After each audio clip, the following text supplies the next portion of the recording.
Olá, amigos. Pastor Doug Batchelor. Queremos dar as boas-vindas a vocês a um programa muito especial, fantástico. Temos um convidado especial, meu amigo Pastor Walter White. Que bom que veio da África do Sul. É uma longa viagem, amém? Sim, é uma longa viagem.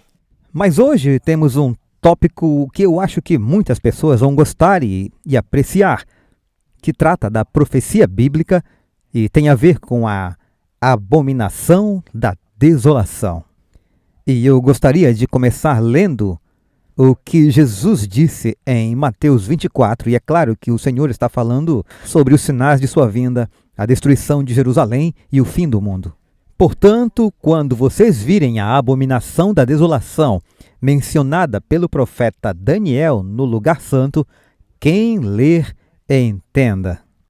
Então, os que estiverem na Judéia, fujam para as montanhas. Quem estiver no terraço, não desça para tirar nada da casa. Quem estiver no campo, não volte para pegar suas roupas.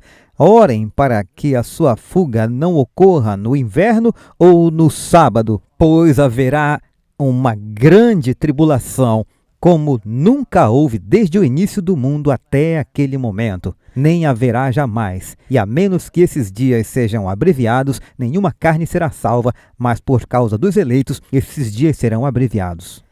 Uau, essa é uma passagem ameaçadora. Certamente. E ele a intitula Quando você vê a abominação da desolação, é como se fosse a chave, ele diz, que foi mencionada pelo profeta Daniel. Eu acho que Daniel a menciona 3 vezes. O lugar principal provavelmente seria em Daniel 9, a profecia sobre a vinda do Messias, a primeira vinda. E talvez você possa nos dizer primeiro o que significa abominação da desolação. Bem, é uma combinação de 2 palavras, certo? Abominação e desolação. Então temos que ir às Escrituras e nos perguntar quando elas se referem a algo como uma abominação. Normalmente é relacionado à idolatria, a uma prática idólatra. Então, se você se referir ao Antigo Testamento, por exemplo, Camosh, a abominação de Moabe, ou a abominação dos Moabitas, esses eram ídolos, então a idolatria. E, claro, todas as práticas associadas a isso, à idolatria, são chamadas de abominação. Então, parte tem a ver com isso, com idolatria. Já a segunda parte é a desolação. Esta palavra aparece várias vezes na Bíblia. Mas quando Jesus se refere à desolação, ele particularmente refere-se à situação em relação ao templo. Ele disse: "Quantas vezes eu quis te levar para baixo das minhas asas? Como uma galinha cuida dos seus pintinhos, mas vocês não quiseram. Agora então sua casa ficará desolada, deserta." O momento mais assustador é quando Cristo parte para nunca mais retornar. Então, na minha opinião, desolação é quando Cristo deixa aquele local. Não porque ele queira, porque ele o fez com lágrimas nos olhos, mas porque ele foi rejeitado, foi convidado a sair. Então, esses são os 2 conceitos. O que é abominação? Qual é a idolatria? A prática idólatra, que acaba sendo como a última gota d'água que faz com que Deus responda dessa maneira, saindo de lá e deixando a casa deserta. O que é? Qual ato de idolatria a uma reação como essa? Eu acho que isso pode ajudar. Se olharmos para a história, veremos no Antigo Testamento que Deus foi muito paciente com seu povo. Sabe, Salomão trouxe os ídolos para o templo, mas eles se arrependeram, limparam o templo algumas vezes e o trouxeram de volta. E Ezequias fez uma reforma, depois Manassés se desviou e Josias fez uma reforma. Mas Deus disse a Josias, ele disse: "Eu não posso esquecer o que Manassés fez no sangue de Manassés, e a desolação virá." E Jeremias continuou predizendo que a desolação viria em algum momento. E durante o período em que Nabucodonosor veio pela primeira vez, ele levou Daniel e eles tiveram a chance de se arrepender. E ele não destruiu completamente o templo na primeira vez, mas Edequias não se arrependeu. E Ezequiel e Jeremias avisaram que uma desolação viria. E devido a esses anos de idolatria, em algum momento Deus retirou, como você disse, sua proteção. Nabucodonosor veio pela última vez e desolou o templo. Tudo foi destruído. Portanto, muitas vezes eles estão pensando no poder da Babilônia. A Babilônia aparece novamente em Apocalipse. O poder babilônico veio e destruiu o templo. Então agora Daniel está profetizando isso. E ele está olhando para frente, para outra abominação da desolação. E Jesus disse, olhe para Daniel. E quando Cristo está falando em Mateus 4, os discípulos estão fazendo duas perguntas. Quando será esse dia em que não restará pedra sobre pedra? E no fim do mundo, portanto, os sinais é uma aplicação dupla. É uma dupla aplicação. Sim, então qual seria a primeira? Bem, temos que olhar também para o texto paralelo em Lucas, porque em vez de chamá-lo de abominação que causa a desolação, ele se refere a isso como os exércitos de Roma, que cercaram a cidade. Ao fazerem isso, eles estavam lá de pé, em lugar santo, e agora isso se estendia em alguns quilômetros para fora da cidade, onde Neemias havia limpado, depois da reconstrução, é claro. Ele disse, vamos purificar isso daqui, não queremos nenhuma prática idólatra ou atividades que profanam o sábado. E esse é um ponto muito importante. Então, esse espaço sagrado que cercava a cidade tinha que ser purificado para não profanar o sábado. Como eu disse, esse é um ponto interessante. Acho que está lá em Neemias 9, se eu não me engano. Portanto, o que fizeram os exércitos de Roma? A comando de quem eles marcharam? Eles marcharam sob uma bandeira, um estandarte, um sinal, uma marca. Todos estes são termos semelhantes, usados para uma mesma coisa. Mas o que isso significava? Representava autoridade. Portanto, os soldados estavam marchando sob a autoridade de uma bandeira. Se essa bandeira for colocada, plantada em algum lugar, isto significa que a autoridade por trás daquela bandeira está no controle da área. Aquele território foi tomado. Conquistamos esse território e agora as nossas regras é que mandam aqui. Então, um estandarte sempre foi um ponto de encontro, mas também era um representante de uma autoridade. Portanto, temos outra aplicação aí. Temos o exército romano marchando sob um selo de autoridade. Agora, o que poderia ser o antítipo daquele exército romano? De acordo com Daniel, nós vemos que haveria uma transição suave da Roma pagã para a outra Roma que existiria até o fim dos tempos. Bom, o único poder, e todos os reformadores concordavam com isso, o único poder que se encaixa nisso é o sistema católico romano. Bem, mas será que eles têm uma marca de autoridade? Essa é a pergunta. E qual é a intenção deles ao cercarem Jerusalém? E o que representa a Jerusalém antitípica? Quem seria nos dias de hoje? Agora, você mencionou alguns outros nomes, como Babilônia. Em Apocalipse 17, temos uma imagem da Babilônia, onde ela é representada como uma mulher. E mulher na Bíblia é símbolo de igreja. Ela tem algo escrito em sua testa que diz Babilônia, a mãe das prostitutas. Prostituta na Bíblia é uma igreja idólatra, na terminologia profética, é claro. Então, ela não era apenas Babilônia, mas essa igreja prostituta tem filhas que, em certo ponto, se separaram dela, mas deveriam voltar, porque ela diz que não sofreria perda de filhos. Elas voltarão para mim. Então, esse é um estudo histórico muito interessante, porque houve uma igreja que saiu desse sistema romano, que depois assumiu esse poder romano, assumiu a sede romana de autoridade, apropriou-se até mesmo dos títulos de Roma, por exemplo, Pontífice Máximo, e introduziu práticas que não estavam em harmonia com as Escrituras. São abominações. E fazer isso não é idolatria? Claro que sim. Muito bem, é idolatria. Bom, e o que leva a essa idolatria? Está na Bíblia. Nós curaríamos Babilônia, mas ela não pode ser curada. Portanto, fujam da Babilônia. E por quê? Porque a casa dela ficou deserta. E por que tiveram que fugir de Jerusalém literalmente? Porque a casa deles ficou deserta. Isso significa que o Deus que estava presente ali deixou o local. Isso significa que outras forças assumiram o controle. E estas forças ditarão as regras dali para frente. É o padrão deles que prevalece.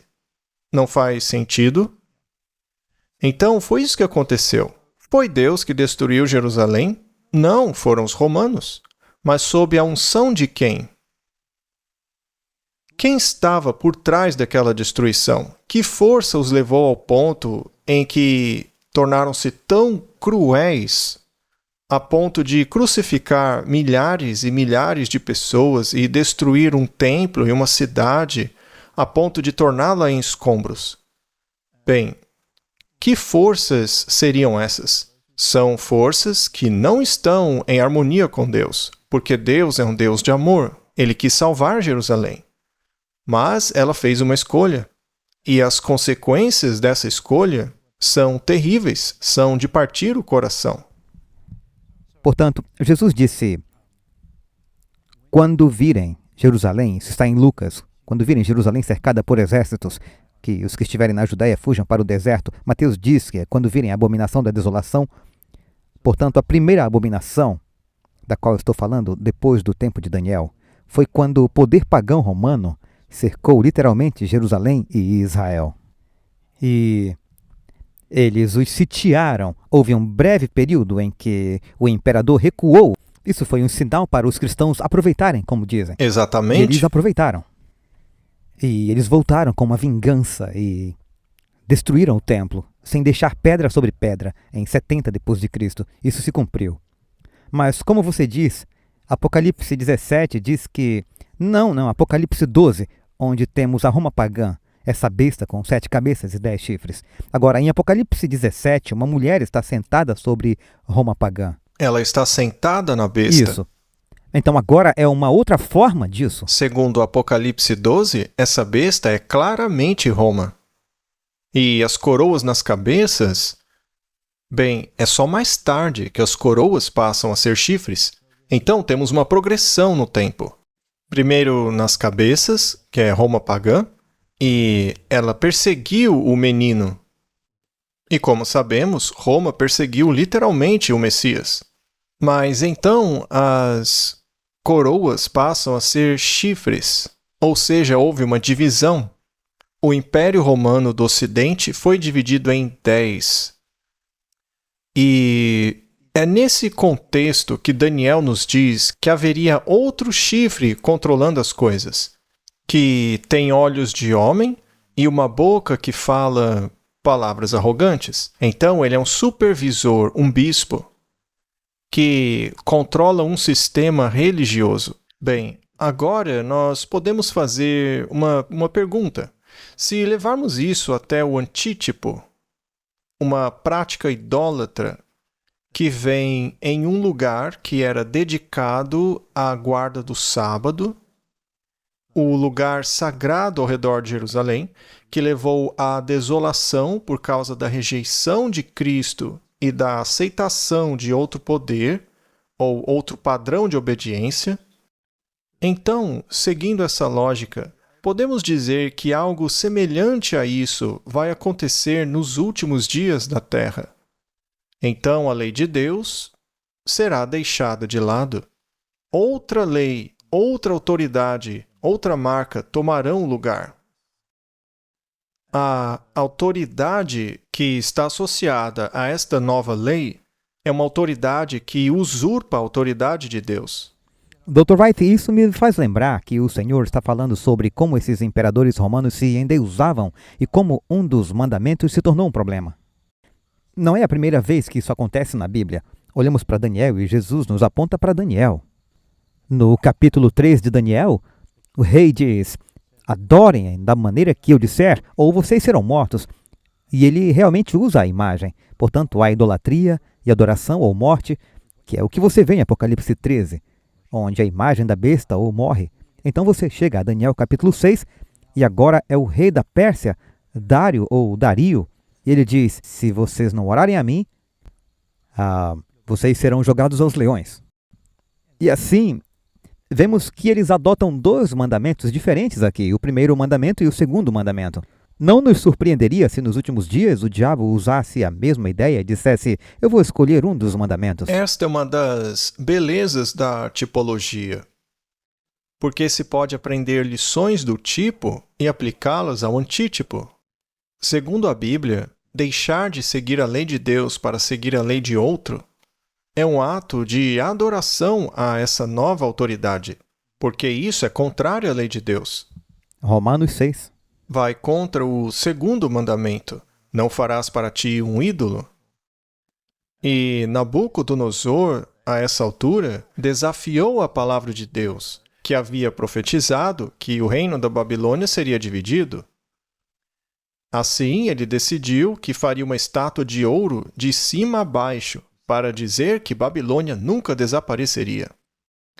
Bom, se este é o caso, então eu também poderia concluir que os poderes contrários a Deus também tinham essa intenção de que a religião babilônica, que é contra Deus, nunca desaparecesse da terra. O mal nunca quereria sua destruição.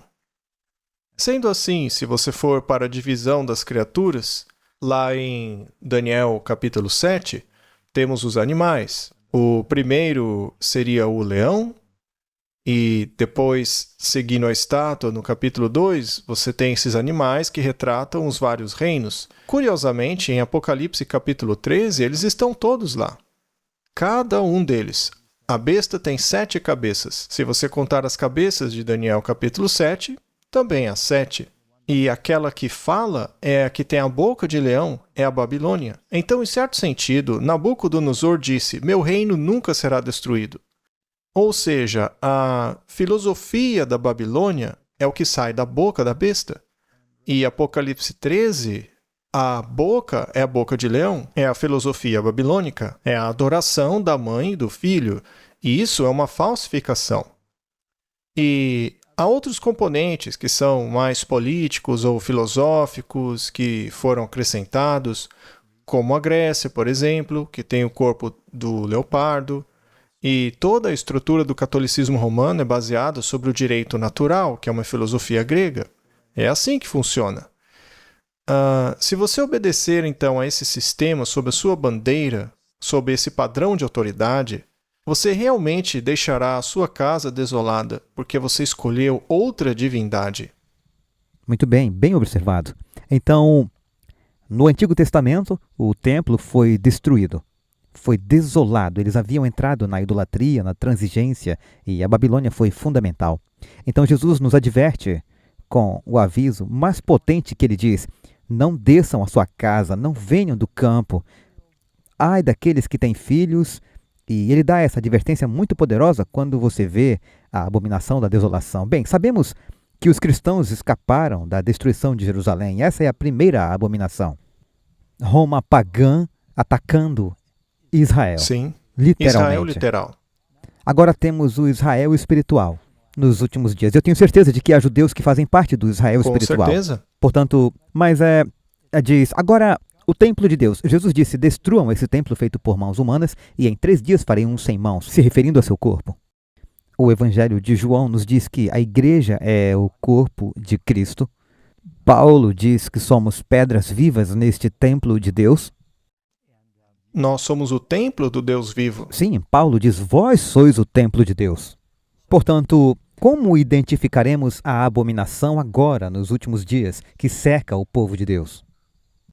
Bom, em primeiro lugar, deve haver uma invasão. Deus sempre advertiu o seu povo a se separar, a não tocar coisas impuras. Sai dela, povo meu, é o último chamado. Mas sair do quê? Da Babilônia. E por que sair da Babilônia? Porque ela se tornou morada de demônios. E de toda ave imunda e detestável. Esta é uma simbologia dos espíritos maus que habitam o sistema babilônico. São demônios. Em Apocalipse 13, é dito que esse espírito engana as pessoas. Portanto, é um espírito enganoso. E temos sistemas religiosos que fazem parte do sistema babilônico, que retornou à sua mãe. Ou seja, deve haver algum tipo de ecumenismo, reconciliação entre as filhas que foram embora e a sua mãe. Deve ser o protestantismo, que hoje já voltou para Roma. Agora, quanto do protestantismo Roma gostaria de receber de volta? Todo ele. E vemos hoje, nos últimos anos, o quanto os principais movimentos protestantes tentaram se reconciliar com Roma. Sim. E é simplesmente impressionante, como se diz, figura de linguagem. Você sabe que Martinho Lutero se reviraria em seu túmulo se você tivesse visto como eles comemoraram o aniversário de 500 anos reconciliando-se e esqueceram todos os motivos. A propósito, por que protestamos? E eles mesmos não disseram que o protesto acabou?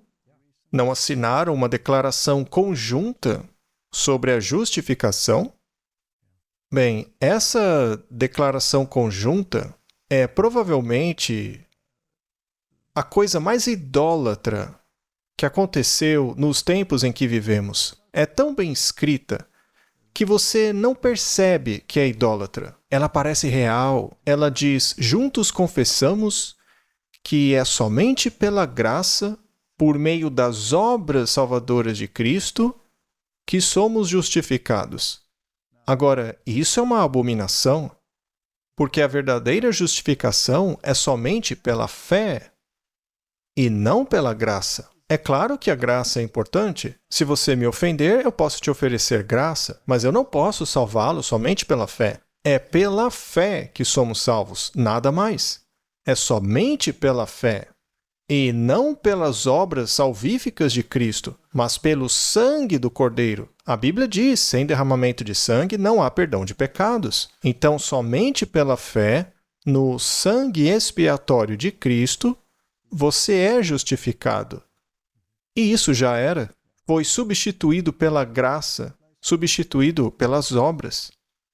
Se você pegar o tesouro do mérito ao qual o Papa tem acesso, estas obras, ou as obras que são referidas por Cristo, são colocadas no mesmo nível das obras de Maria ou qualquer santo.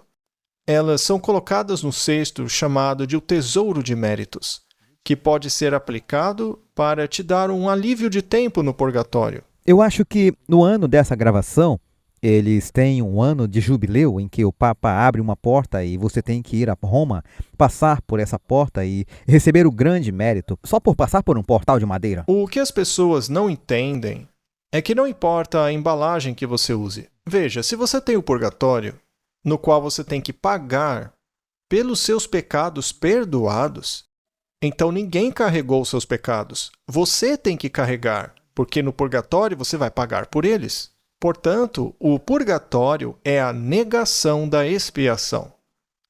E os jesuítas constantemente alegaram que a expiação não foi por você. Foi apenas um ato de obediência. Eram as boas obras de Jesus. Ele foi obediente até a morte, mas não por você. Você ainda tem que pagar todos os seus pecados. E isso é salvação pelas obras. Essa é a marca de Caim. É isso mesmo. Ele está oferecendo o fruto de seu trabalho em vez disso. Portanto, esse aviso assustador que Jesus dá quando você vê a abominação da desolação e quando você vê que está sendo cercado, e entre as coisas que eu estou lendo, Eu sempre leio a Bíblia. Hoje eu estou em Deuteronômio 28, que a primeira parte é maravilhosa, são as bênçãos, os últimos 3/4, como as maldições, são aterrorizantes. E ele diz, se vocês se voltarem para os outros deuses e ídolos, essas maldições virão sobre vocês, é o que vai acontecer. E entre as abominações que Moisés menciona, não particularmente no capítulo 28, mas ele diz a distinção entre homens e mulheres, se uma mulher vestir roupas de um homem e se um homem vestir roupas de mulher, isso é uma abominação. Eu acho que a palavra abominação aparece 175 vezes na Bíblia. 2 palavras no Antigo Testamento, 2 que são usadas no grego. O termo usado é aquilo que cabe ao homem. Sim. E é claro que se um homem tratasse um homem como uma mulher e vice-versa, isso seria chamado de abominação. A razão pela qual menciono isso não é para ser politicamente volátil, mas porque isso é um sinal de que entre as coisas, as práticas idólatras de nossa sociedade atual, tudo na criação está sendo atacado. O sábado fazia parte da criação. O casamento fazia parte da criação. A distinção que Deus faz entre o homem e a mulher está sendo atacada. A família. E, portanto, podemos ver que as bandeiras de Roma estão cercando o templo de Deus agora. Sim, a idolatria sempre fez parte do antigo Israel. Sempre houve uma porcentagem de idolatria. E a porcentagem variou muito. De rei para rei. De rei para rei. Exatamente. No governo de Manassés, a situação foi muito pior. Já com Josias, melhorou. Mas a abominação da desolação seria a última gota d'água. Então, quando olhamos para o sistema, quando essa última gota d'água finalmente cairá? Será quando trocarmos oficialmente a autoridade de Deus pela autoridade de outra pessoa. É exatamente isso que acontece nesses 3 sistemas religiosos. Em todos os 3, Cristo é negado. Porque o dragão é o maior inimigo de Cristo. Já o outro é um usurpador, ele toma o lugar de Jesus Cristo e diz, eu mudei a lei, eu sou a nova autoridade de sua vida. Eu também passei por um tipo de morte e ressurreição, e você vai me obedecer. Já o outro diz, vamos ouvir o Espírito. Mas isso tira a ênfase da palavra, porque o Espírito deve levar-nos à palavra de Cristo, mas para ele a emoção vira a norma. Então, os 3 sistemas são uma negação de Cristo. Sim. Agora, Jesus disse que quando essas coisas acontecerem, haverá um grande tempo de angústia como nunca houve. E houve um grande período de angústia para os filhos de Israel durante o ataque a Jerusalém. Houve um grande período de angústia para o povo de Deus durante a Idade das Trevas, com grande perseguição. Mas, quando Miguel se levanta, é dito que haverá um último grande período de angústia. Agora, em última análise, são as 7 últimas pragas, mas antes das 7 últimas pragas, isso leva um tempo de angústia. Jesus disse, aquele que perseverar até o fim será salvo. Então, para concluir isso com um ponto positivo, como podemos suportar os problemas que virão por meio dessa desolação? O tempo de angústia parece ameaçador, não é? Então, é normal que tenhamos medo desse tempo de angústia. Mas contra quem é esse tempo de angústia? É contra Babilônia e os que se associam a ela. As pragas caem sobre Babilônia. Sim, cairão sobre a Babilônia e não o povo de Deus. As últimas 7 pragas do Egito não afetaram o povo de Deus. Temos que estar fora de Babilônia. Sim, as 3 primeiras afetaram, mas não as últimas 7 pragas. Fazendo a aplicação correta do tipo e do antítipo, as 7 últimas pragas não afetaram os judeus lá no Egito. Portanto, elas não afetarão o povo de Deus no fim. Então, quem está realmente em apuros? É o mundo. E aqueles que se apegam a ele, eles estão em apuros porque eles serão destruídos. Porque os reis do mundo entregaram seu poder à besta. E eles verão o que fizeram.